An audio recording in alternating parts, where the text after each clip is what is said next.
국회 상계 통쾌 정치 토크쇼 정치 인싸 소개부터 가겠습니다. 네, 안녕하세요. 정윤주입니다.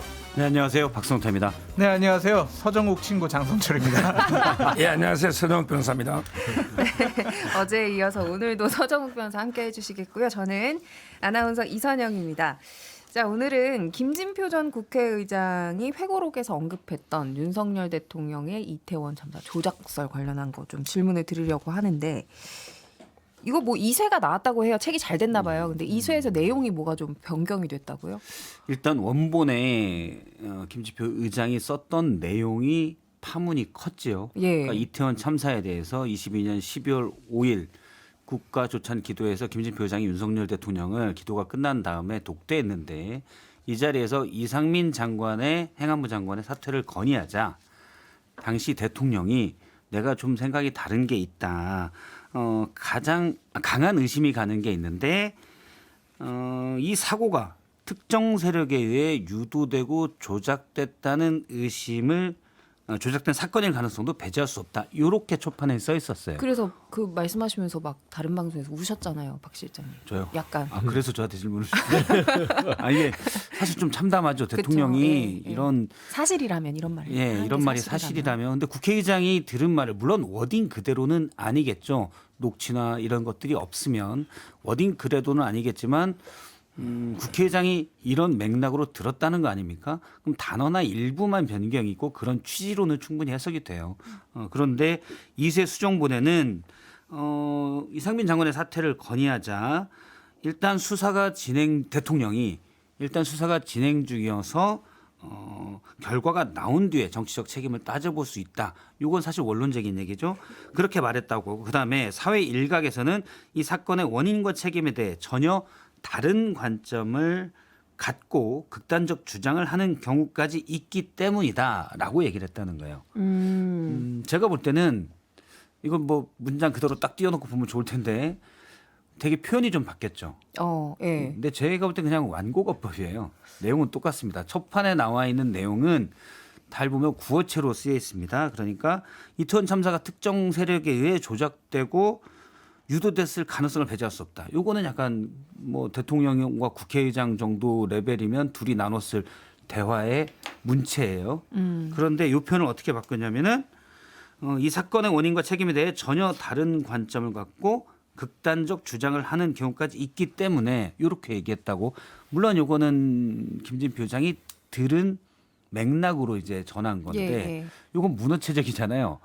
처음에 문장이 워낙 그대로 사실 제가 볼 땐 그게 뭐 솔직한 거라고 믿고 있는데 표현됐기 때문에 파문이 커서 완곡어법으로 바꾼 겁니다. 그러니까 좀 정리를 하면은 초판본에서는 이제 김진표 전 의장이 느끼기에 윤석열 대통령 스스로가 그렇게 생각하는 것처럼 들렸다 이런 식으로 쓴 반면, 이제 2쇄에서는 이렇게 좀 전언을 들은 것처럼 좀 완곡해서 이렇게 좀 쓰인 것 같아요. 근데 초판에는 이 사건 이태원 참사가 의도되고 유도되고 조작됐을 가능성에 있는 구체적인 표현들이 나와요. 그러면 이건 구체적인 음모론이거든요. 근데 이 수정본에서는 이런 말을 하는 사람들이 있기 때문에라고 나와요. 지금 앵커가 지적한 것처럼. 그래서 윤 대통령이, 근데 사실 제가 볼 땐 전체적인 맥락은 똑같습니다. 그런 말을 하는 사람들은 어디에나 있어요. 아니 그럼 왜 이렇게 약간 완곡해서 고치신 거예요? 그거는 김진표 의장 스타일이에요. 성격이. 그때도 파문이 커진 다음에 뭐라고 했냐면 의도와 달리 이 사건이 커져서 좀 유감이다라고 했어요.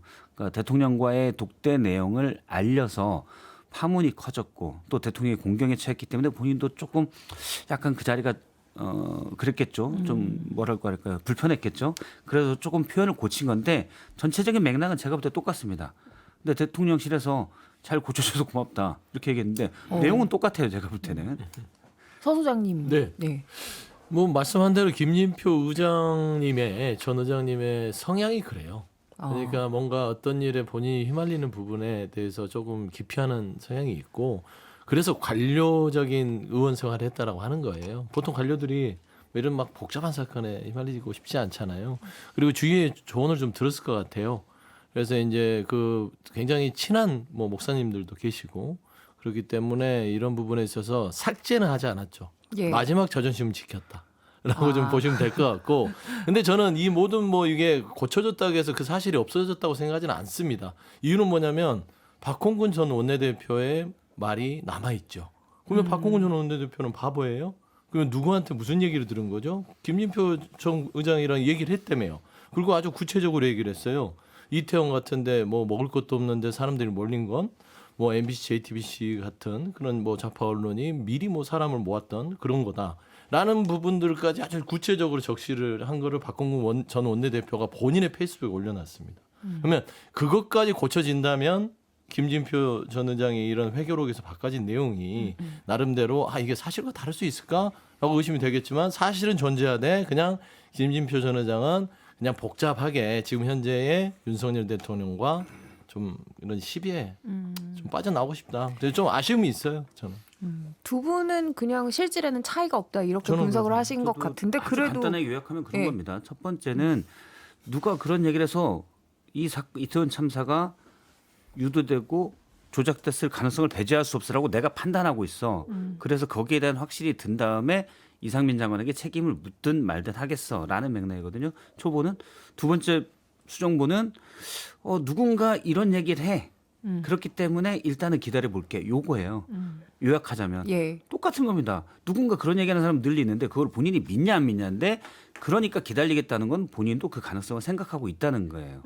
그래서 사실은 저는 완고법일 뿐이지 수정본이 바뀐 건 없다라고 생각해요. 근데 똑같은데 대통령실에서는 발언의 진실이 밝혀져서 다행이다 이런 입장이던데요. 지금 이제 그 김진표 의장이 수정한 이유는요. 본인이 대통령의 진짜 뜻, 진의를 왜곡해서 그 잘못하게 썼기 때문에 이걸 반성해 가지고 곤친 거다. 이렇게 저는 봅니다. 대통령이 그때 의도는 뭐냐? 그때 그 보수나 진보나게 여러 가지 가능성을 막 제시했었어요. 특히 진보 좌파 쪽에서는 마약 수사한다고 또는 이게 대통령실을 옮기면서 경호 인력이 다 가서 단속을 못했다. 이런 이 주장까지 극단적인 주장 말도 안 되는 있었고 또 이게 우파 쪽에서도 다양한 게 뭐 민노총이 집회를 하면서 대거 왔다든지 또는 이제 그 방송에서 사전에 경고를 한 건 아니고 오히려 축제에 가라는 식으로 했다든지 이런 데 다양한 주장들이 있었는데 대통령의 진의는 뭐냐? 이런 게 다양한 가능성을 열어놓고 모든 걸 이렇게 철저하게 한번 수사를 해봐라. 이런 뜻입니다. 뭐 대통령이 특정 세력이 유도했다, 조작했다 이걸 믿을 뿐입니까? 이건 말도 안 되는 거죠. 그런데 김진표 의장이 글만 보면 오해를 살 수 있잖아요. 혹시 대통령이 극우 주장에 휘말려 가지고 진짜 유도 조작설을 믿나? 이렇게 국민들이 잘못할 수가 있잖아요. 그러니까 이제 그 이의를 제기하니까 김진표 의장이 인정하고 본인이 잘못 썼다 이걸 인정하고 이게 수정한 거죠. 그러니까 이제 다행이다. 대통령이 이렇게 보는 겁니다. 장수영님요.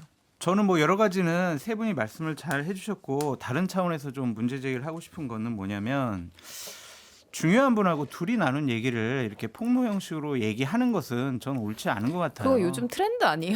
근데 그러니까 인간말종 장해찬 갑자기 전당대회 참여해가지고 옛날에 있었던 일 막 폭로하고 진중권 심평 이 두 분이 김건희 여사랑 했던 얘기 또 폭로하고 한동훈 대표도 토론회 과정 중에서 정말 둘이 나눴던 얘기를 폭로하고 이거는요 인간적인 도리가 아닌 것 같아요. 그리고 공적으로 사회생활 하면서 사적으로 나눈 얘기들을 이렇게 막 폭로하는 것이 맞는 것이냐.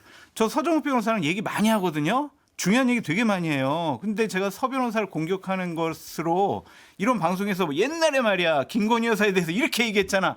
이러면 어떻게 하겠냐고요. 아니, 그런 저희 얘기 한 모르는 번도 한 안 적이 좋은 없는데. 일이 있을 수도 있잖아요. 지금도 잠깐 폭로한 것 같아요. 아니 그런 얘기 한 적은 없는데 예를 들어 그렇게 하면 어떻게 하냐고요. 그래서 이런 것들은 윤석열 대통령이 퇴임했을 때 역사에 기록을 남기는 차원에서 하는 건 괜찮은데 이렇게 좀 정쟁의 수단으로 이용될 수 있는 부분을 무차별하게 폭로하는 것은 좀 옳지 않은 것 같아요. 이게 사적인 문제가 아니고 공적인 문제여서 저는 뭐 얘기할 수는 있다고 봐요. 그러니까 사적으로 뭐 내가 사실은 남들이 싫어하는 어떤 음식을 즐겨 먹어 뭐 이런 부분들이 아니잖아요. 공적인 대통령의 생각에 대한 거기 때문에 저는 거기에 대해서 약간 생각은 다르고 김진표 의장이 힌트를 줬어요. 수정본에서도. 제가 이제 원래 이런 문장 워딩 분석하는데 훈련돼 있기 때문에 그럼요. 대한민국 저는- 최고의 맥락 분석. 네, 저는 딱 보고 김진표 의장이 힌트를 남겼구나. 어떤 힌트요? 보면 그래서 딱 더 그렇게 나쁘다니까. 그래요? 힌트를 남기고 왜 그냥 사실 그대로 국민들은 힌트를 적시하면 줘야죠. 아 잠깐 무슨 진짜로. 힌트인지 너무 이제 궁금해요. 지금. 좀 완곡어법으로 표현한 다음에 그 다음에 뭐 했냐면 본인의 생각을 얘기하는데 나는 혹시 다른 관점이 음모론을 제기해온 극우 유튜브를 말하는 것인가요? 그런 방송은 보지 마십시오라고 말하고 싶었으나 꾹 참았다. 요 정도 때 본인이 그냥 보통의 의심이라면 혹시 극우 유튜버를 말하는 것인가라는 의심이 들었었다. 극우 유튜버. 요 정도로 얘기를 서정욱 할 수 있어요. 근데 꾹 참았다라고 하잖아요. 네. 그러면 그 맥락은 대통령이 그렇게 말한 맥락이 맞아라고 이 꾸구라는 단어로 힌트를 확실히 준 그게 더 겁니다. 나쁘다. 그러니까 저는 이게 뭐 이제 여러 가지 시각이 있겠지만 폭로라고 보진 않아요. 그러니까 폭로는 이제 장해찬 뭐 이렇게 뭐 진중권 이런 분들 따지고 보면 박홍근 전 원내대표가 폭로에 가깝죠. 김진표 의장과 얘기한 부분들을 썼으니까. 근데 김진표 의장은 본인의 정치를 마감하면서 회고를 한 거라고 봐요. 그러니까 저는 굉장히 이분 성격을 잘 아는데 굉장히 그 본인의 품격을 중시하는 분이에요. 그래서 저는 굉장히 정제된 수준의 표현을 대통령이 그런 인식을 가지고 있다는 것을 최소한 국민들한테 알리고 싶었다라는 정도 수준에서 마무리했는데 끝에 좀 이렇게 꼬리를 내린 것 같아서 좀 아쉬움이 있어요. 그러니까 증언과 알겠습니다. 폭로의 차이점을 우리가 좀 생각을 해봐야 될 것 같고 김진표 의장이 만약에 어떤 공적인 자리에서 그렇게 좀 문제 제기를 하면은 어느 정도 이해할 수는 있겠지만 이거는 본인 책에서 저런 식으로 얘기하는 것은 아무리 생각해도 옳지 않은 것 같아요.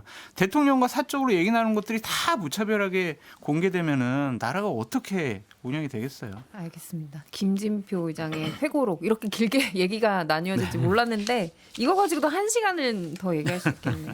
일단 국회로 가야 돼서 광고 듣고 와서 계속해서 이야기해 보도록 하겠습니다. 네, 여러분은 정치인싸와 함께하고 계십니다. 지난 목요일에 국회에서 최상병 특검법 재표결이 있었죠. 뭐 결과는 부결이었습니다. 그리고 이제 법안이 자동 폐기가 됐는데 이게 숫자가요. 여당에서 이탈표가 몇 개가 나온 걸로 봐야 돼요. 이거 뭐 부결표까지 뭐 감안을 해서. 3표, 4표 이렇게 봐야 되겠죠. 그러니까 뭐 부결표가 실수다 지금 국민의힘에서는 고의다, 그렇게 얘기를 하는데 네. 솔직히 그거는 제가 인정을 하기가 어려워요. 왜냐하면은 사전에 의총을 하잖아요. 그래서 반대 당론을 하잖아요. 그럼 앞에 나와가지고 자 이거는 무효표나 기권표가 나오지 않게 이렇게 가나 부로 표시하셔야 됩니다. 본인 수기로 작성해야 돼요. 한번 교육해요. 본회의장 안에 들어가면 또 이제 이렇게 쪽지 같은 거로 자 투표하는 방법 해가지고 다 교육을 시켜요. 그런데 초선 의원들이라서 이 사람들 실수한 거예요.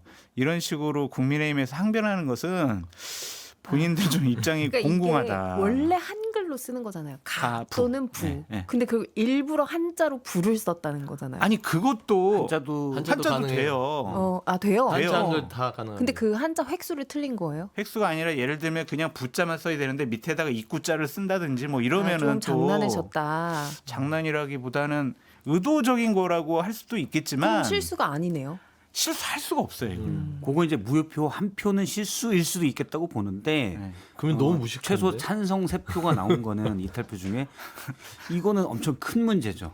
그러니까 지난번이랑 좀 차이가 있는 거잖아요. 그렇죠? 예. 그러니까 최소한 찬성으로 이탈한 표가 국민의힘에서 3표, 최소 3표가 나온 거거든요. 근데 이거를 추경호 원내대표는 실수다라고 누군가 실수한 것 같다라고 얘기를 했는데 뭐 부자의 한자를 잘못 썼다. 요거는 뭐 실수일 수도 있고 또 의도된 무효표를 그러면 무효표가 되거든요. 무효표로 만들려는 의도라고 볼 수 있는데 어차피 국민의힘 의원 108명은 국민의힘에서 공천을 주고 비례대표도 마찬가지 아닙니까? 공천을 준 거 아닙니까? 근데 찬성 반대를 실수하는 위험한 분이 지금 국회에 3분이나 계셔요. 위험한 건 괜찮은데 이건 찾아내야 돼요. 무식한 건 조금 납득이 위험한 안 거예요? 되더라고요. 위험한 것까지야 그 국민의힘 중요 입장이지만. 쟁점 법안을 난 반대하려고 했는데 잘못해서 찬성했어. 이분이 어떤 법안을 어떻게 찬성할지 어떻게 알아요? 이분은 빨리 실토하셔야 됩니다. 내가 실수했습니다. 제가 교육받고 오겠습니다.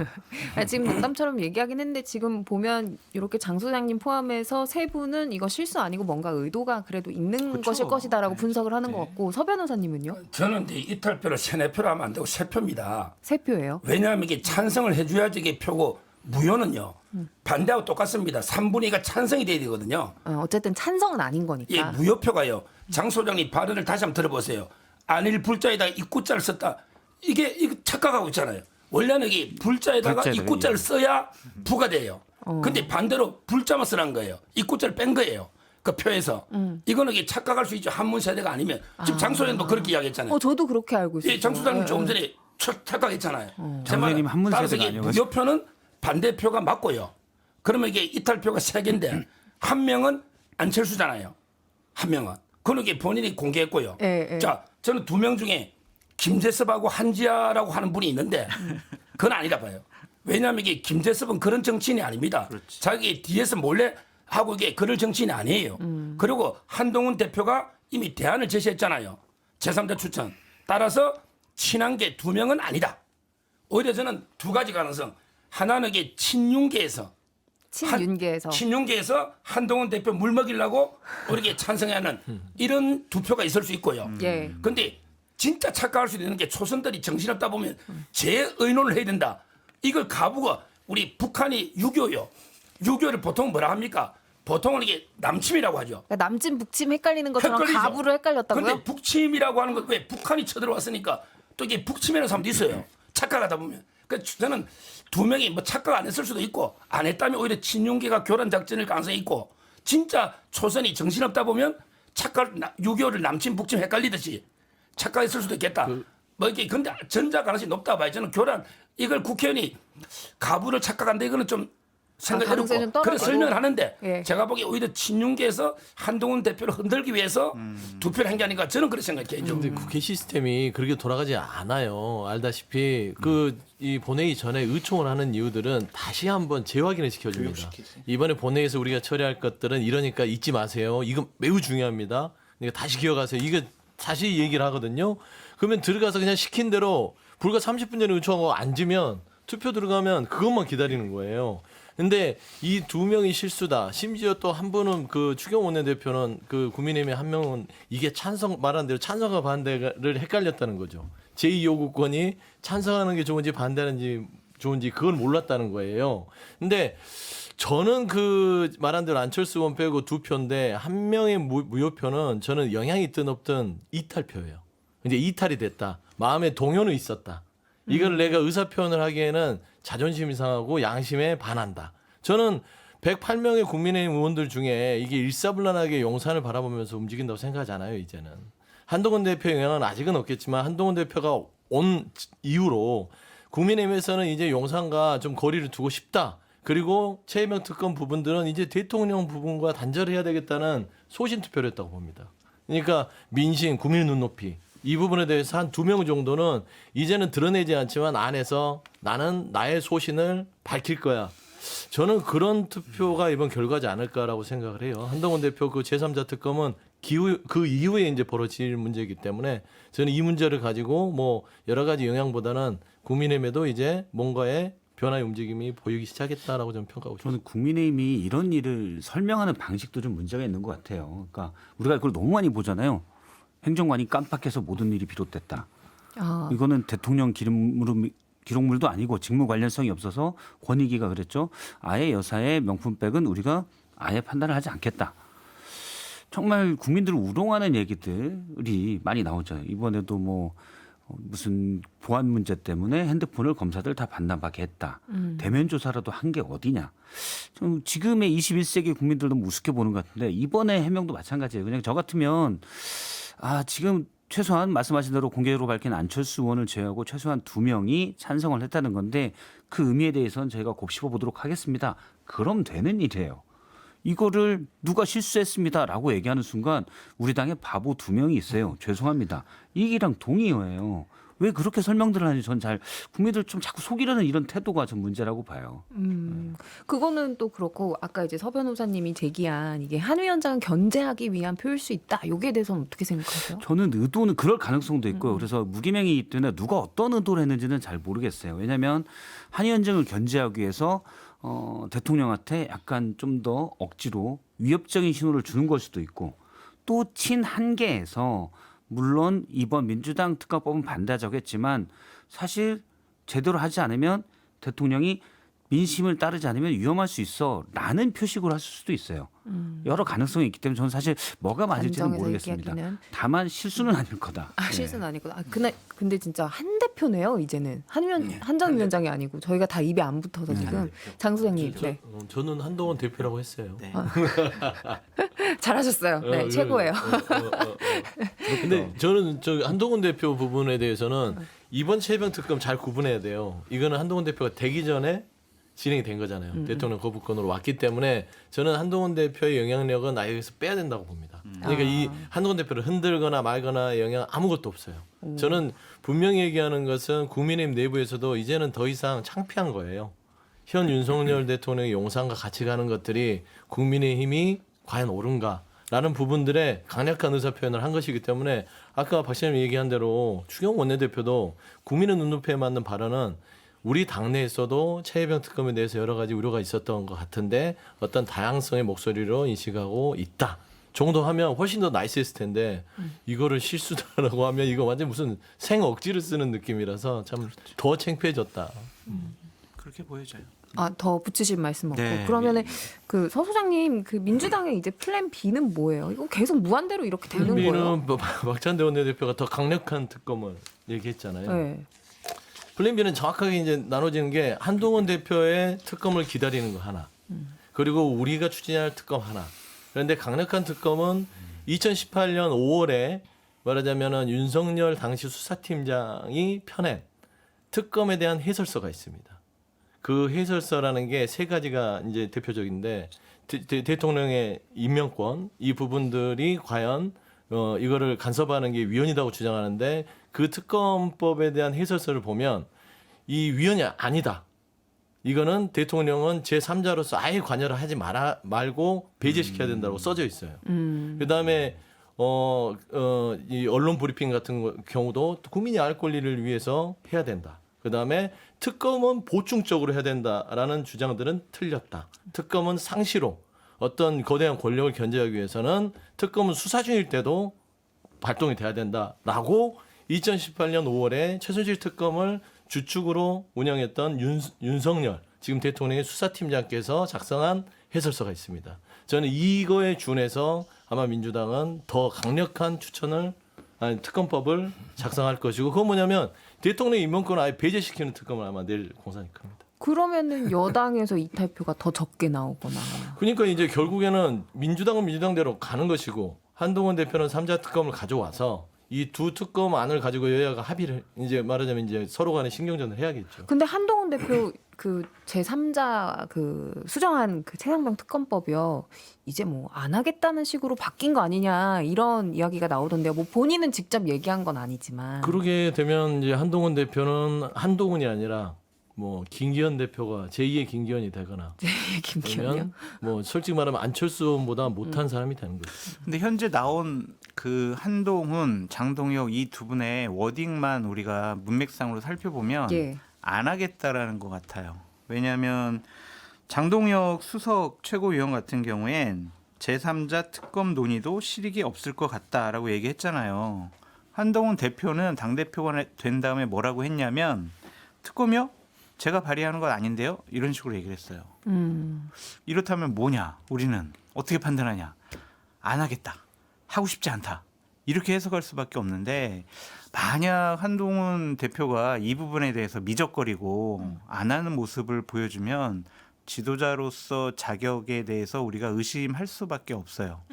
본인이 처음 당대표 출마하면서 약속했던 부분이잖아요. 근데 이거를 지금 말을 바꾼다? 안 한다?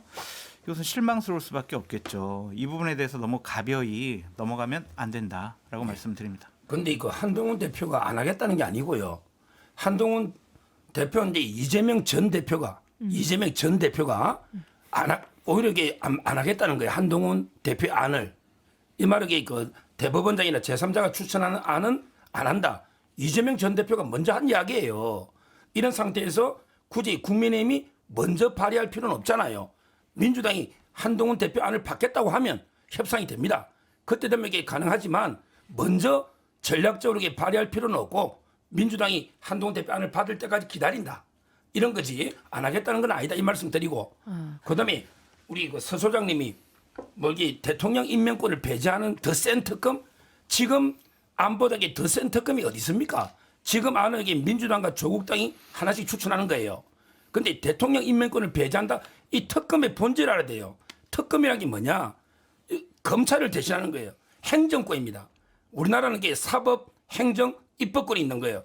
행정권인데 그러면 이게 그 대통령이 임명 안 하면 특검을 누가 임명합니까? 국회의장이 임명합니까?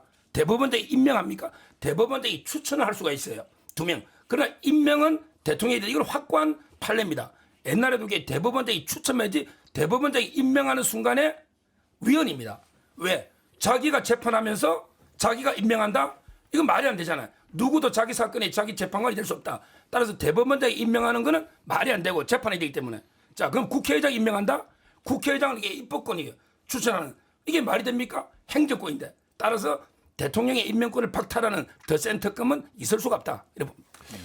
네, 정치인사 계속해서 이어가도록 하겠습니다. 지난 목요일 법안이 폐기된 최상병 특검법, 과연 민주당이 더 센 특검법을 발의할 수 있느냐, 아니면 한동훈 대표가 이야기한 제3자 추천 특검법안 이게 가능성이 있냐 이런 얘기하고 있었는데요. 서 소장님 어떤 말씀? 이거 서정 변호사님 저한테 물어볼 게 아니라 윤석열 당시 수사팀장한테 여쭤보세요. 그 대통령이 임명에 대해서 반드시 대통령이 해야 된다는 부분들. 그게 국정농단 특검법 해설서가 있습니다. 335쪽짜리고요. 이 대통령 임명에 대해서 제3회 헌법기관으로 하여금 특별검사를 임명하는 방안도 검토할 필요가 있다고 66쪽에 돼 있습니다. 이거를 좀 참고해서 읽어보시면 이거는 민주당이 주장하는 바가 아니라 윤석열 대통령께서 그러니까 수사팀장으로 있을 때 최순실 특검 때 이 해설서를 본인이 자랑스럽게 쓰셨어요. 그러면 이 특검을 본인이 우리 민주당이 이대로 해설서를 참고해서 특검을 내면 안 받으면 본인의 특검을 부정하는 게 되는 겁니다. 그래서 근데 저는 이 저는 부분에 일단 대해서는 한번 확인해 보셔야 될 거예요. 저는 일단 어차피 대통령이 변한 건 뭐 그거 말고도 부지기수잖아요. 그래서 그걸 안 받는다고 해서 대통령이 변했다고 규정할 건 아닌 것 같아요. 이미 너무 많은 것이 대선 전에 봤던 모습과 너무 다르기 때문에 그렇죠. 굳이 그걸 보여주려고 이제 그걸 다시 내로남불이 뭐 그냥 할 필요는 없을 것 됐어요. 같고. 예. 저는 이 특검 문제에 대해서는 사실은 특검이 실행되는 게 가장 중요하다고 생각을 해요. 최상병의 그 죽음에 누가 책임이냐도 밝혀야 되고 또 수사 외압이 있었다면 이건 국가 권력이 부당하게, 그것도 권력의 정점이라는 대통령이 개별적인 사건에 부당하게 개입한 게 되거든요. 그거는 명명백백이 밝혀야 돼요. 의혹은. 민심도 같은 생각이고요. 그런데 대통령이 먼저 받아들여야 되는데 안 받아들이는 게 가장 큰 문제죠. 가장 책임이 크고. 자, 이건 일단 상수로 전제하고, 그러면 대통령 문제이기 때문에 여당에서도 물론 민심을 타고 민심의 파도를 탄다면 받아야 되지만 대통령 문제이기 때문에 또 안 받으려고 하는 것도 저는 약간은 상수라고 생각을 해요. 한동훈 대표의 얘기는 좀 뒤에 하더라도. 근데 민주당이 자꾸 강경한 안으로 가기보다는 저는 이거는 여당이 받을 수 있는 안, 최소한 8표 이상이 찬성으로 돌아설 수 있는 안을 내는 게 맞다고 생각해요. 실효적으로. 예, 그렇게 이재명 해야 된다. 대표는 물론 이재명 전 대표죠. 전 대표는 그 CBS에서 했던 토론회에서 민주당 안이 정이고 나머지는 안 받겠다라고 했지만 정말 진심 그렇다면 그거는 무책임한 거예요. 이 특검이 실행되는데 전 대표로서 책임감 있게 얘기를 해야 됩니다. 제가 알기로는 민주당의 많은 의원들도 사실은 여당 한동훈 대표가 얘기했던 안, 그걸 약간 협의 가능해서 특검을 가는 게 중요하다고 생각해요. 근데 지금 지도부가 너무 일단 나오는 메시지들이 공개적으로 나온 메시지를 강경하기 때문에 그 여당 대표의 안을 받아서 하자 이걸 좀 꺼리고 있는 것 같아요. 근데 그러면 특검 자체의 실행은 자꾸 멀어집니다. 저는 민주당에게도 오래전부터 뭐 사적으로 만나서도 이런 얘기 자주 하거든요. 근데 그렇게 될 거야라고 사람들은 말은 하지만 지금 나오는 메시지는 여전히 강해요. 그럼 특검 점점 멀어집니다. 왜 더 강경한 안으로 가면 특검을 반대하고 있는 여당에게 핑계거리를 주는 게 돼요. 저는 그냥 한동훈 대표안 받아도 아무 문제 없다고 생각합니다. 그리고 예를 들어서 좀 더 나간다면 특검 후보 추천 뭐 여당과 협의해서라는 문구를 넣어도 돼요. 협의는 다르거든요. 합의는 도장을 찍어야 되지만 협의는 듣고 잘 들었어. 그럼 되는 거예요. 그러면 보다 더 중립적으로 보이려면 그래. 그러면 여당과 협의해서 후보 추천할게. 뭐 변협이 4명을 추천해서 그중에 야당 교섭단체가 여당 교섭단체와 협의해서 2명을 추려서 대통령 1명 임명한다. 제가 볼 때는 아무 문제 없어요. 일단 실행되는 게 중요하다. 그렇게 가야 거기서 앞서 대전제 대통령 권력이 정말 부당하게 행사됐는지를 밝혀낼 수 있거든요. 밝혀내는데 한 발 더 가까이 가는 거지 정쟁만 하다 보면 절대 안 됩니다. 그러니까 진실을 밝히기 위해서 어쨌든 수사가 되게끔 하는 법안을 내는 게 중요하다. 계속 정쟁만 되면 안 된다. 이런 말씀을 DJ도 예. JP랑 소비를 잡았으니까 정권 교체가 이루어진 거예요. 그러니까 계속 DJ가 어떻게 보면 가장 끝에 있는 JP랑 저 사람이 손을 잡으면 다른 사람이 날 의심할 거야. 정권 교체 그럼 지금도 안 이루어졌을 가능성도 있습니다. 물론 지금쯤은 됐겠죠. 근데, 예. 네, 장 소장님 하실 말씀 없으세요? 덧붙이실 아니 똑같아요. 그냥 최상병 특검은 일단 실행하고 여러 가지 사실 관계가 밝혀지는 게 중요하다. 그래서 민주당이 너무 강경한 모습만 보이는 것은 이것이 민주당도 할 생각이 없는 거 아니야? 그냥 윤석열 정권과 국민의힘 공격하기 위한 정쟁의 수단으로 특검법을 계속 추진하는 거 아니야? 윤석열 대통령이 거부권을 남발하는 대통령의 이미지를 강하게 만들어 놓고 싶어 하는 거 아니야? 이렇게 인식될 수가 있으니까 우리 박성태 실장님 말씀처럼 어느 정도 양보하는 모습, 협의하는 모습 보이는 것이 좋다라고 말씀드립니다. 그런데 아까 얘기가 잠깐 나오다가 이제 쏙 들어가서 다시 꺼낼 건데요. 한동훈 대표가 그 제3자 특검 이거 수정된 거 먼저 얘기했잖아요. 근데 지금 당대표 되고 나서는 뭐 당내 민주적 절차를 통한 토론을 강조하는 등 안 할 것처럼 얘기하잖아요.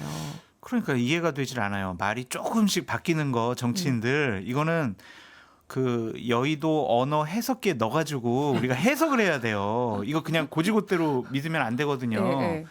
이거는 나 하고 싶지 않은데 좀 생각이 좀 달라졌는데 이렇게 인식될 수가 있어요. 서 변호사는 어떤 마음이에요? 한동훈 아까 이제 이야기했잖아요. 대표의 먼저 제시할 필요는 없죠. 아 그럼 민주당이 오는 거 보고 한다? 민주당이 이걸 받겠다 한동훈 대표 안을 아니면 이게 우리 박 실장님 말씀처럼 좀 더 유연한 안을 가지고 오면 협의를 하는 거지. 굳이 이재명 전 대표 안 하겠다고 공언했는데 굳이 발의를 먼저 해서 이게 당이 분란을 일으킬 필요가 없다. 저는 그래 봅니다. 전략적으로. 그럼 그렇게 얘기하면 되죠. 민주당 안을 보고 뭐 얘기하겠다도 아니고 거의 안 하겠다는 뉘앙스가 이렇게 계속 풍기잖아요. 그것도 대표 임명된 지 얼마나 됐다고. 근데 이게 약간 이제 장 소장님도 얘기했지만 한동훈이라는 이 정치인 자체의 첫 스타트가 이런 식으로 가면 본인의 지도자로서의 이미지는 완전히 망가지는 겁니다. 사람은 보통 첫인상이라 하거든요. 예. 대표를 시켜놨더니 처음에 본인이 일성했던 최혜병 특검에 대해서 전향적으로 정말 뭔가 민주당과 협의를 해서 좀 우리가 주도하는 안을 내겠다. 이게 민심, 국민의 눈높이. 민심이 올라탄다며요. 근데 이게 갑자기 본인이 하겠다고 해놓고서는 슬그머니 지금 발을 빼는 게 이게 민심이 올라타는 겁니까? 그래서 이 정도 한동훈 대표가 될 것 같으면 처음부터 인상이 구기면 민주당 입장에는 좋아요. 왜 그러냐면 윤석열 대통령이 아바타로 또 왔구나. 그러면 윤석열 대통령과 아바타면 저희야 뭐 솔직히 공격하기도 좋고 그리고 한동훈 대표의 신선함 자체는 바로 무너지는 거다라는 차원에서는 이건 바로 정확한 메시지를 줘야 됩니다. 차라리 서정훈 변호사처럼 민주당이 내 안을 받지 않으면 우리는 발의하지 않겠다라고 하면 민주당은 또 받아칠 거 아니에요. 먼저 내라. 그러면 우리도 우리한 대로 해서 그걸 갖고 논의하자. 뭐 이 정도가 된다면은 말을 바꾸는 건 아니지만 지금 현재의 언어에 대한 분석은 조금 발을 빼는 모양새다.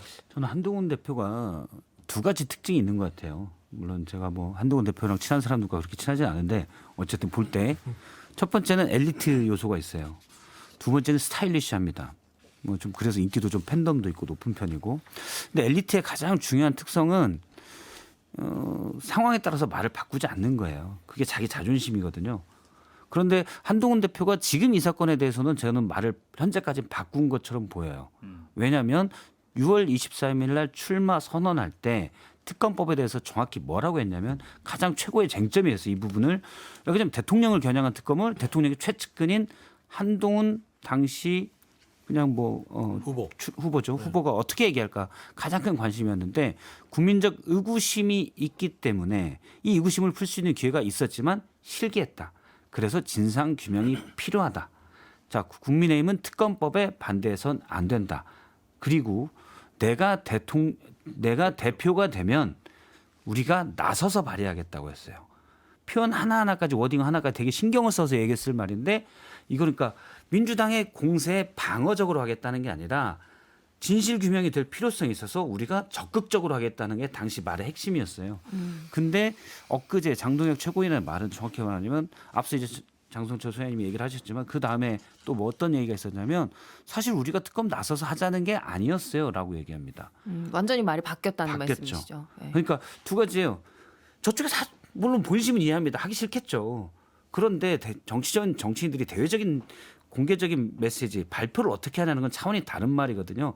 속내와 다른 얘기예요. 속내는 당연히 저도 이해해요. 하기 싫겠죠.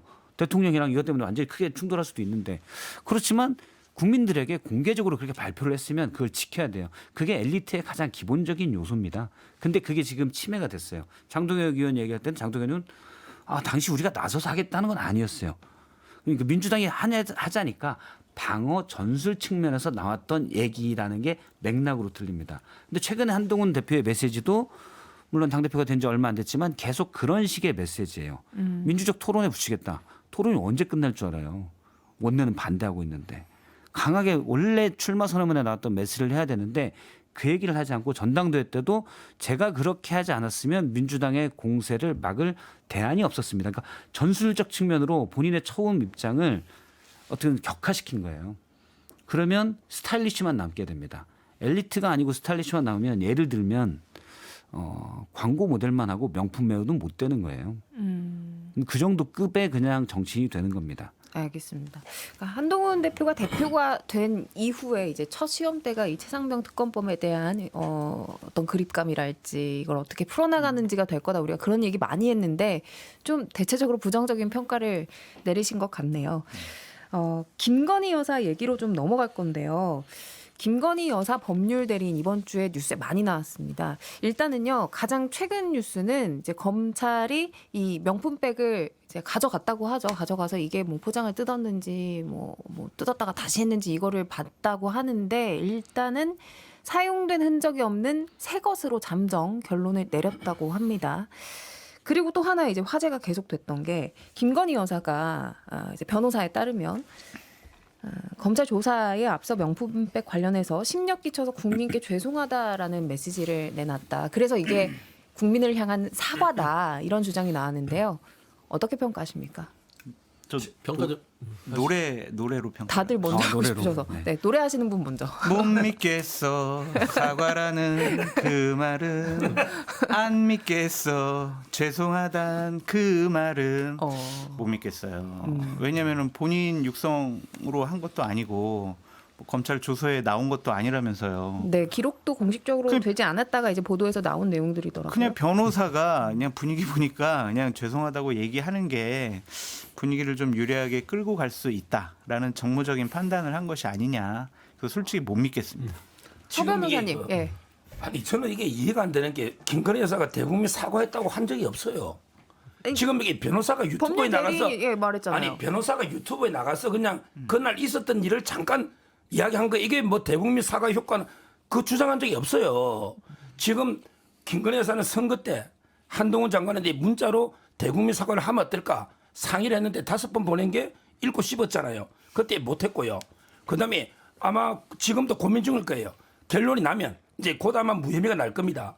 무혐의가 처분되면 그때 이제 대국민 사과를 할지 말지 또 전략적으로 이제 종결됐기 때문에 판단할 거예요. 따라서 검찰 수사하면서 그냥 검사한테 한마디로 국민한테 미안하다고 하는데 조서도 안 나면 한마디를 이걸 사과라고 주장한 적도 없는데 그 변호사가 유튜브 안 나갔으면 이거 아무것도 이슈가 안 되는 거죠. 근데 변호사가 최지호 변호사가 이걸 이렇게 사과라고 우기면서 방송한 게 아니에요. 그냥 입회하에 보니까 이런 일이 있었다 이런 말 했다. 이 정도 소개한 거잖아요. 아니 사과했다고 뿐이다. 주장도 안 하는데 왜 사과를 그런 식으로 하느냐? 왜 국민한테 안 하고 검사한테 하느냐? 이게 뭡니까 이거? 그건 이제 지금 언론에서 사과 자체가 아직 그렇게 없는 한 거다. 거예요. 서 변호사님 심려 끼쳐 국민께 죄송하다. 이 말 한 게 나쁩니까? 검사 앞에 그럼 이게 사과지 이게 뭐예요? 아니 그럼? 국민한테 사과한 건 아니잖아요. 아니 주어가 사과했다고 주장한 적 국민이잖아요. 없잖아요. 주어가 국민께 국민이잖아요. 죄송하다고 했는데 아니 그러니까 제 국민께 말은 국민 앞에 정식으로 전에처럼 기자회견 우리 후보 때처럼 이렇게 사과한 적도 없잖아요. 그럴 뿐이 변호사가 아니잖아요. 이 말 안 했으면 그냥 지나간 이야기잖아요. 아니. 최지호 변호사가 이걸 이게 사과라고 방송에서 주장한 적도 없고 그냥 수사 과정에 이런 한마디가 있었다면 아 있었구나 죄송하게 이렇게 넘어가면 되지. 이게 뭐 사과 형식이 잘못되고 대상이 잘못되고 뭐가 잘못되고 이렇게 운운할 게 아니다 이 말이죠. 아니 오죽하면 사과를 안 하면 이런 부분이 뉴스가 되겠습니까? 저는 김건희 여사를 보면서 대한민국 국민을 얼마나 하찮게 여기면 이런 식으로 하는지 저는 화가 나요. 예를 들어서 검찰에서 국민께 심력해서 죄송하다라고 검찰 조서든 아니면 검찰한테 얘기했든 왜 꼭 그게 검찰에서 숨어서 비공개로 사과를 해야 되죠? 비공개 수사는 받을 수 있지만 비공개 사과를 합니까? 지금 예전에 그 대선 때 개사가 알죠? 개사 사건. 그래서 한참 회자가 됐죠.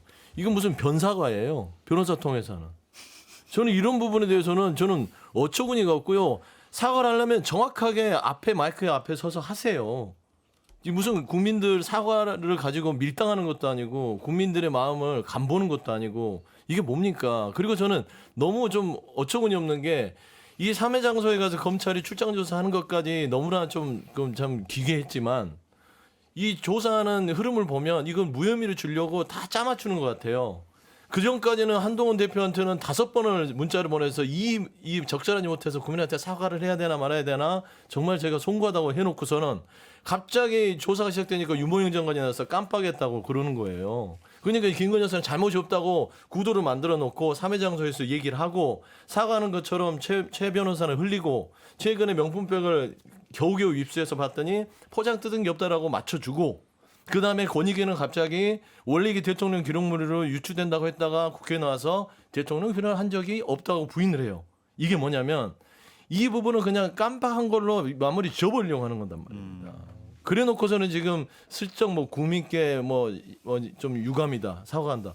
뭡니까? 이건 아니죠. 이게 얼마나 국민을 우습게 보는 거예요. 잠시만요. 이게 오해가 있을 수 있으니까 이 부분에 대해서 정확하게 얘기를 하고 가죠. 그러니까 김건희 여사가 명품백 수수 의혹에 대해 사과했다고 김 여사의 변호사가 전한 거고 지난주 검찰에 방문조사 받을 때 국민들께 죄송하다고 말했고 조서에는 기록되지 않았다. 이렇게만 이제 김 여사의 변호인이 얘기를 했고 그 이후의 얘기들은 다 그냥 언론에서 해석되거나 평론가들이 얘기한 거라는 거. 뭐 서정훈 변호사님 말처럼 뭐 사과라고 생각을 안 해요. 이거는 그냥 검사 처음 만나서 친구 만났으면 오늘 밥 먹었어?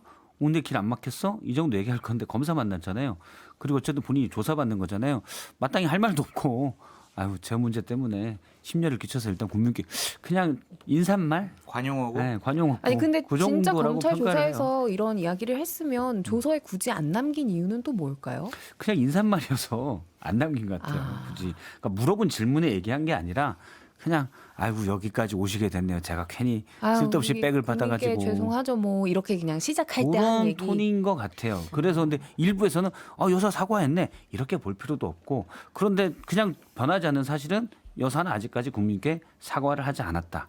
이거는 변하지 않는 사실인 것 같아요. 그 사과를 하지 않은 게 사과를 아니 그게 아니라 사과를 하지 않은 게 그렇게 자랑스럽습니까? 제가 그걸 묻고 싶어요. 그러니까 결론적으로 사과 안 우리가 했다라는 저도 조사를 말씀이시니까. 입회하잖아요. 그러면 이 검사님 참 제 때문에 고생도 많이 하시고 미안합니다. 그러기 죄송합니다. 이렇게 한마디 그냥 할 수 있는 거 이런 거는 조사에 안 난 게요. 왜? 범죄 사실하고 무관하잖아요. 그 말 그러면 안 해야 됩니까? 그 말 한 걸 그냥 변호사가 유튜브에서 그것도 잠깐 언급한 걸 가지고 마치 사과를 했는데 서식이 잘못된 것처럼 아직 김 여사가 정식으로 국민한테 사과한 게 아니잖아요. 그런 게 전략적으로 판단해서 모든 게 사건이 무혐의나 모든 끝나면 그때는 이제 다시 판단할 거예요. 정식으로 국민 앞에 사과할지 아니면 이게 그냥 돌파할지는 나중에 판단할 문제지 이거 가지고 이렇게 왈부할 문제는 아닙니다. 사과할 거라고 보세요, 서 변호사님? 저 개인적으로 이렇게 사과하면 안 된다고 방송에서 옛날부터 계속 이야기했는데 근데 매주 너무 계속 상황이 바뀌니까. 근데요, 뭐 어떻게 하든요, 이게 그 민주당이나 야당은요, 김건희 여사 잘했다고 안 합니다. 사과하면요, 또 잘 인정했으니까 수사해야 된다. 또 수사하면요, 특검해야 된다. 특검이 또 무혐의하면요, 특검도 잘못됐는데 새로 해야 된다. 끝까지 아마 물어뜯을 겁니다. 그게 그게 대통령실 판단이 있는 분위기예요? 거예요. 혹시? 예? 그게 대통령실 분위기예요? 그때 그랬잖아. 김건희 여사 문자에도 보면 그때 옛날에도 사과했더니 계속 더해서 지지율이 떨어진 적도 있고 이게 이제 판단이 좀 어려운 거죠. 그래서 저는 어떻게든 이게 김건희 여사 약한 고리를 민주당이 김내서 잘했다고는 칭찬하는 일은 없을 거로 봐야 되는 몇 년간 임기 끝날 때까지. 그래서 고민하는데 지금 제 생각은 좀 바뀌었어요. 옛날에는 저도 이게 아니 생각이 바뀌어서 그래도 장관님이 막 말씀하시다가 보고 바뀐 거 여론 아니에요? 들어보니 그때도 사과하는 게 오히려 총선 때도 나았을 수 있겠다. 제 판단이 그때 방송이 잘못됐다는 생각이 들고 지금도요. 제가 건의한다면 이건 이제 수사 중이니까 수사에 영향 주면 안 돼. 끝나고 나서 진심으로 이게 국민 앞에 한번 사과하고 넘어가면 어떨까 이런 생각이 또 들어요. 지금 말씀하시다가 잠깐 생각 금방 바뀌신 것 같. 그건 아니고. 아니 며칠 전에 제가 다른 방송에도 그 이야기 했거든요. 하셨어요? 다른 방송에도 왜냐하면 이게 저도 고민을 많이 해보고 여론을 들어보면 네. 유연하게 우리 패널들도 유연하게 좀 생각이 바뀔 필요 있잖아요. 알겠습니다. 네. 제가 세게 비판하려고 했는데 생각 바뀌셨대요. 막 공격하려고 하니까 갑자기 근데 생각이 바뀌죠. 명품백 받은 거 잘못됐잖아요. 그럼 사과해야죠. 그게 상식이죠. 그리고 법적으로 문제가 있으면 대한민국 공권력이 조사하는 게 맞잖아요. 거기서 법적인 위반 사항이 있으면 기소하고 재판 받게 하는 것 그게 맞는 거 아니에요? 근데 거기에 뭐 전략적인 판단이 왜 필요해요? 잘못했으면 잘못했다고 하시면 돼요. 그래서 서 변호사님 생각 바꿨대잖아요. 근데 진짜 장 소장님 말에 저도 동의하는 게 그거예요. 그 아까 뭐 지지율이 떨어질까 이걸 고민해서 사과를 이렇게 고민했다고 그러잖아요. 그게 말이 됩니까? 일반인이라면 명품백 받는 사실이 잘못됐잖아요. 이건 지지율과 무관한 겁니다. 이게 불법성이 있으면 수사를 받아야 될 문제고 수사를 받게 되면 특히나 지휘가 영부인이잖아요. 그럼 국민들한테 심려를 끼쳐들었고 이게 국정에 안 좋은 영향을 미쳤기 때문에 그냥 사과를 하는 게 A, B, C입니다. 근데 A에서 Z로 바로 가는 D로 갈 수는 없는 거 아니에요. 그다음에 명품백만 있냐? 그렇지 않아요. 주가 조작 부분도 있고요. 양평고속도로도 있고요. 이 많은 의혹들에 대해서는 털고 가야 되지 이건 사과로 끝날 게 아니다. 그래서 이건 민주당이 막 특검을 억지로 하는 게 아니라 행위를 저지른 건 김건희 여사예요. 민주당이 만들지 않았습니다. 여기서 한마디만 변호하면요. 예. 지금 사과하면 예. 근데 조건 없이 진심으로 사과하면 돼요. 이 법적인 거 관계 저는 법으로는 게 무혐의라 봐요. 처벌 조항도 없고 알선수재라는 건 말이 안 되고요. 그런데 그때는요. 선거 중에 했잖아. 선거 중에는 본인이 사과해서 역효과 나서 지지율이 떨어지면 피해는 누가 봅니까? 전국의 후보자들이 피해를 보고 당이 피해를 보니 그래서 한동훈 위원장이 문자 보내가지고 상의를 했던 거 아닙니까?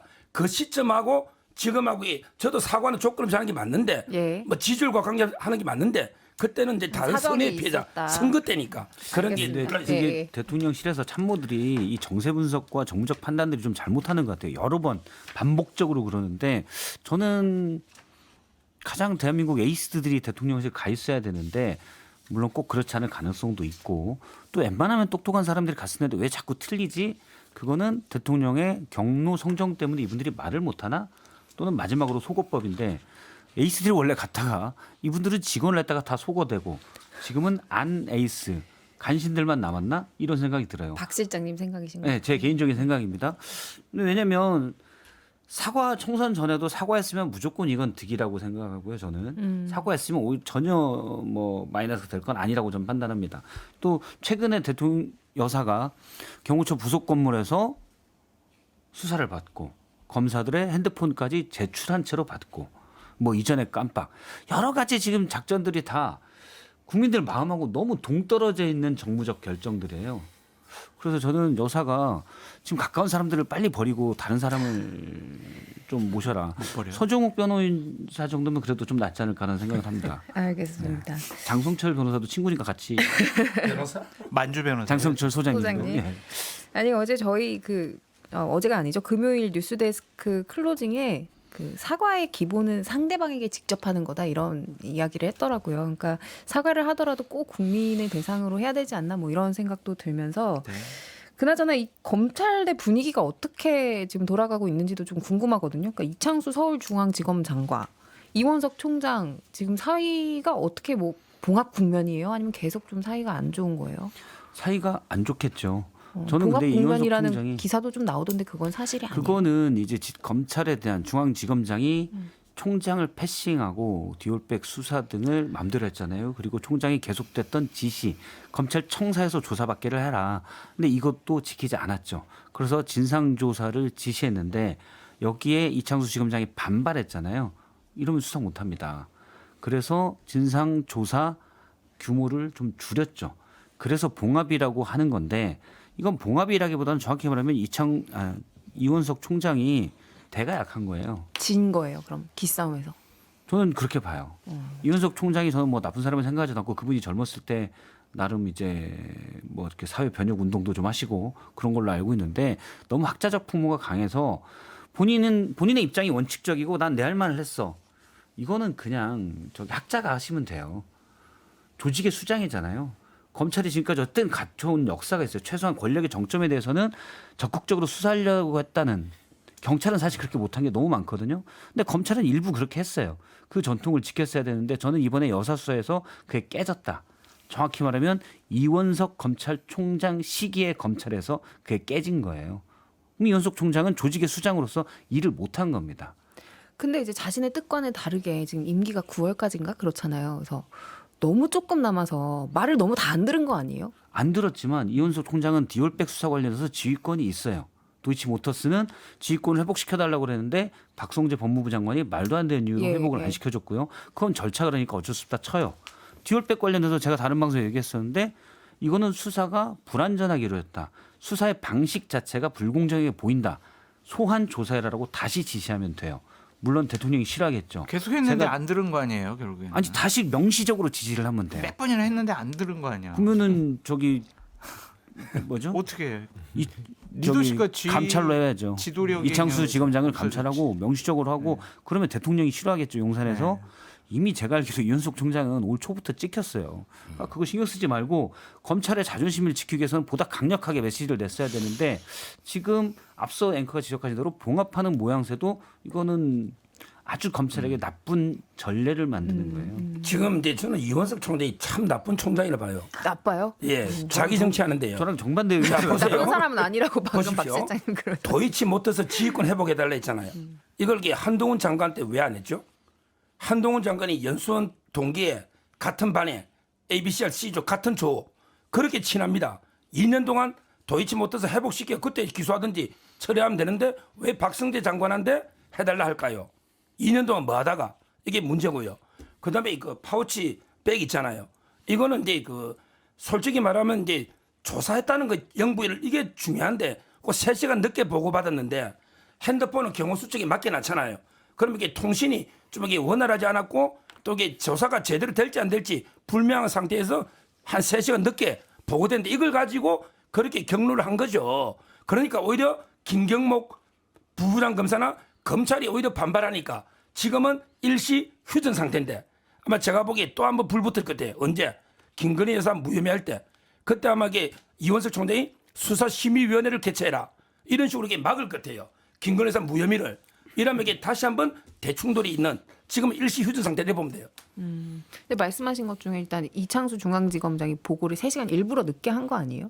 그때 수사가 진행이 될지 안 될지 좀 이게 미지수였고 그다음에 이게 전화가 핸드폰은 맡겨놨고 수치상 그다음에 통신에 여러 가지 문제가 있었고요. 지검장이 조금 한 건 늦은 거 한두 시간 늦은 거 어차피 장소를 다시 바꿀 수도 없잖아요. 아니, 지검장이 이게 간 뭐 건 본질 아니잖아요. 아니잖아요. 그러니까 지검장이 그 조사하러 간 건 아니잖아요. 실무진들이 가서 휴대폰을 그러니까 맡긴 이창수 거고. 지검장은 바깥에서 그 보고를 받았고 그러면 바로 그때 저기 총장한테 전화를 했어야죠. 근데 그거를 뭉개고 있었다. 그 문제를 얘기하는 건데 뭐 자꾸 뭐 핸드폰을 뺏겼다라는 것은 문제의 본질하고 좀 다른 것 같고요. 일단 저는 이원석 총장 자체가 일단은 뭐 일보 전진을 위해서 이보 후퇴하는 모양새인 것 같아요. 그래서 그대로 죽지는 않을 것이다. 죽었으면 벌써 패싱 당했을 때 그 옷 벗겠다 했을 거예요. 그래서 저는 9월 15일까지 임기이기 때문에 4, 50일 본인한테는 길게 쓸 수 있는 기회가 있다. 라고 했을 때는 한 번 더 말씀한 대로 이원석 총장께서 용산이나 또는 저기 누구죠? 이창수 지금 수사팀에 대해서는 좀 강력한 어떤 한 방을 준비하고 있을 것이다. 보고 있습니다. 대가 세거나 소신과 고집이 강한 분은 아닌 것 같아요. 그래서 저는 그냥 9월 15일까지 임기 채우는 게 가장 큰 목표가 아닌가. 그냥 이미지 좋게 아유 나는 이 수사에 대해서 그냥 국민 눈높이에 맞는 말을 했어요. 라는 역사적인 기록을 남겨놓고 싶어하는 것이 아닌가 그런 생각이 좀 듭니다. 처음에 기대를 많이 했는데 최근의 상황들을 보면 상당히 좀 약한 분 같다 그런 생각이 그래요? 듭니다. 저는 한동훈 대표의 이 스탠스와 이원석 총장의 스탠스를 같이 보고 있어요. 그러니까 한동훈 지금 대표 자체가 특검을 살짝 웅크리는 모양새와 이원석 총장이 지금 봉합하는 모양새는 지금 일단은 좀 시기를 보면서 뭔가를 준비하고 있지 않냐라는 좀 추측은 하는데 보시죠. 예, 일단 한번 봐야 될 네. 부분인 것 같습니다. 미드를 죽지는 않을까. 근데 저희가 자꾸 이제 알겠습니다. 압박을 해야 돼요. 그러니까 그냥 가만히 놔두면 이원석 총장이 저도 장 소장님 말씀처럼 그냥 지켜보다가 전 그렇게 하려고 했는데 정부가 못하게 막아서 안타깝습니다. 근데 그거는 관찰자의 입장이지 조직의 수장이 할 얘기는 아니거든요. 조직의 수장은 역경을 헤쳐 나가서 끌고 앞으로 가야 돼요. 그냥 나는 하려고 했어. 그건 아무 의미 없는 얘기입니다. 그래서 제가 계속 이원석 총장을 이쪽 저쪽에 세게 얘기했는데 혹시나 듣게 되면 반성을 하시고 앞으로 나가시라. 알겠습니다. 여기까지 듣고요. 광고 시간 돼서 광고 듣고 오겠습니다. 너무 짧. 네, 정치인싸 오늘 방송 여기까지입니다. 다들 하시고 싶은 말씀이 많이 남아가지고. 시간이 짧아요. 네. 이번 주는 서정욱 변호사 함께 해주셨고요. 지금까지 장성철 공론센터 소장, 서용주 맥 소장님, 그리고 박성대 사랑과 사회연구소 연구실장 함께 하셨습니다. 저희는 다음 주 토요일 11시 5분에 다시 뵙겠습니다. 고맙습니다. 감사합니다. 감사합니다.